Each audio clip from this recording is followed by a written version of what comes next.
इनेलो प्रदेश अध्यक्ष नफे सिंह राठी और लाखन माजरा में व्यापारी की जिस निर्मम तरीके से गोलियां बरसाकर हत्या की गई, उससे लगता है कि प्रदेश में कानून व्यवस्था पूरी तरह से चौपट हो चुकी है। विधायक व सीएलपी उपनेता आफ्ताब अहमद ने पत्रकारों से बातचीत करते हुए कहा कि हरियाणा में शासन नाम की कोई चीज़ नहीं है और जिस तरीके से कानून व्यवस्था हरियाणा में चौपट हुई है, हर रोज़ कभी पूर्व विधायक तथा एक पार्टी के स्टेट अध्यक्ष की दिन दहाड़े हत्या हुई है। उसके बाद लाखन माजरा में फिर से एक व्यापारी की गोली मारकर हत्या कर दी गई। जगह जगह लूटपाट की घटना सामने आ रही है। मैं समझता हूं कि आज कानून व्यवस्था हरियाणा में पूरी तरह से चरमरा गई है और प्रदेश में कानून व्यवस्था नाम की कोई चीज़ नहीं है। हाँ, अपनी विफलताओं को छुपाने के लिए हरियाणा सरकार और हरियाणा पुलिस अलग अलग मापदंड से काम जरूर कर रही है। आफ्ताब अहमद ने कहा कि हमारे जिले में गत 31 जुलाई को हिंसा हुई थी। उससे पहले पंचकुला और अन्य जगह में हिंसा हुई थी। आज तक अपनी विफलताओं को छुपाने के लिए किसी भी अधिकारी को, किसी भी पुलिस के अधिकारी को आज तक कौन हिंसा के पीछे जिम्मेदार है, इसका खुलासा नहीं हुआ है।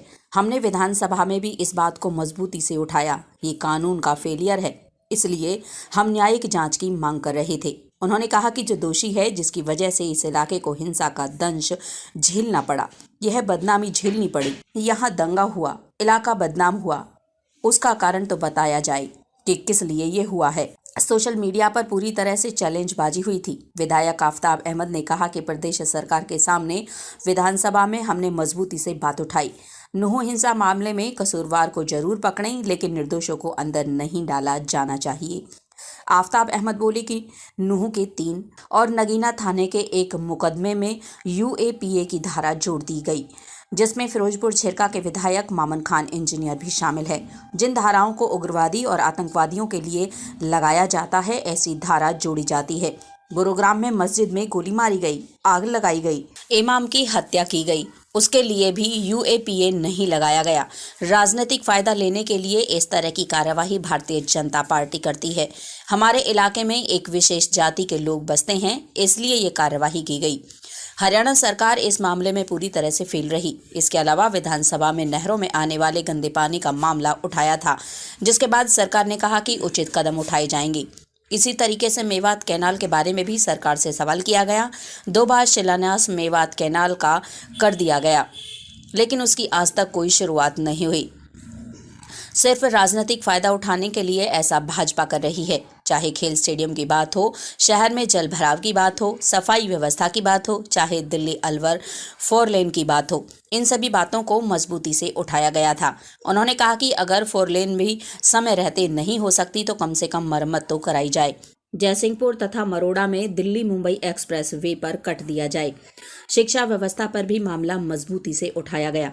मेवात कैडर बन गया, लेकिन कोई भर्ती नहीं हो रही। स्कूलों में स्टाफ की कमी है, लेकिन सरकार गंभीर नहीं है। मेडिकल कॉलेज की जो दुर्दशा है, उसको लेकर भी हमने सवाल उठाए हैं। आज मुख्यमंत्री जी शहीद हसन खान का क्रेडिट लेते हैं। जिला हॉलीडे अनाउंस की गई है। विधायक बोले कि मेडिकल कॉलेज 2011 में कांग्रेस ने बनाया था। आज मेडिकल कॉलेज की दुर्दशा के लिए जाना जाता है। अगर इनकी शहीदों के प्रति कोई सच्चा सम्मान है तो मेडिकल कॉलेज की सुध ली जाए।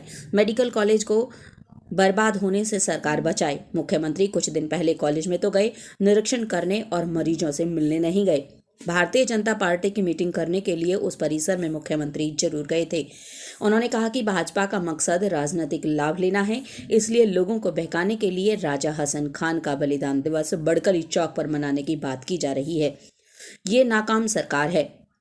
उन्होंने कहा कि आने वाले समय में भाजपा को हरियाणा की जनता, देश की जनता जवाब देगी। सफाई की बात हो, चाहे 248 से नूह से लेके अलवर बॉर्डर तक 4 लेनिंग की बात हो, और मैंने कहा 4 लेनिंग नहीं होती जब तक उसकी मरम्मत तो करवाइए कम से कम किसी चीज़ के लिए। चाहे जयसिंहपुर में कट देने की बात हो, मरोड़ा में कट देने की बात हो, कोई भी शिक्षा के प्रति जो मैंने कहा, बने बनाए स्कूल 4-4 साल से अभी तक काम नहीं कर रहे। मेवात कैडर बन गया, कोई भर्ती नहीं हो रही, स्कूलों में टीचर नहीं है, स्कूलों में व्यवस्था नहीं है। इस तरीके क्यों, मतलब आकांक्षावान जिले होने के बाद शिक्षा के प्रति यही है। और मेडिकल कॉलेज की जो दुर्दशा है, आज मुख्यमंत्री जी इस बात का श्रेय लेते हैं कि शहीद हसन खां मेवाती को हम उनको गौरवान्वित करने के लिए एक रिस्ट्रिक्टेड हॉलीडे अनाउंस करी है उन्होंने। 2011 में शहीद हसन खां मेडिकल कॉलेज का नामकरण किया गया था कांग्रेस की सरकार ने, हमने चौधरी भूपेंद्र सिंह हुड्डा ने किया था। कॉलेज बनाया मेडिकल कॉलेज, और उसको बनाने के बाद आज उस मेडिकल कॉलेज की अगर दुर्दशा करी है उसके लिए बीजेपी जिम्मेदार है। अगर इनके मन में थोड़ी सी भी शहीद हसन खां मेवाती के प्रति इनके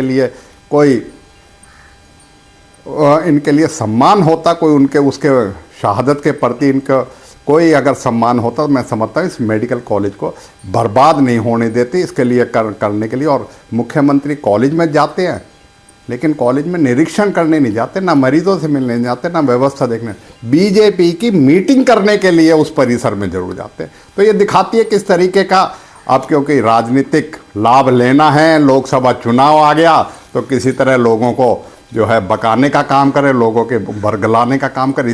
इस वजह से उनके सम्मान में जो है आज कार्यक्रम भी रखे जा रहे हैं। मैं समझता हूँ बीजेपी अपनी पूरी तरीके से अपनी जिम्मेवारियों से विफल है, और ये सरकार नाकाम सरकार है जो लोगों की आकांक्षाओं पे पूरी तरीके से विफल रही है।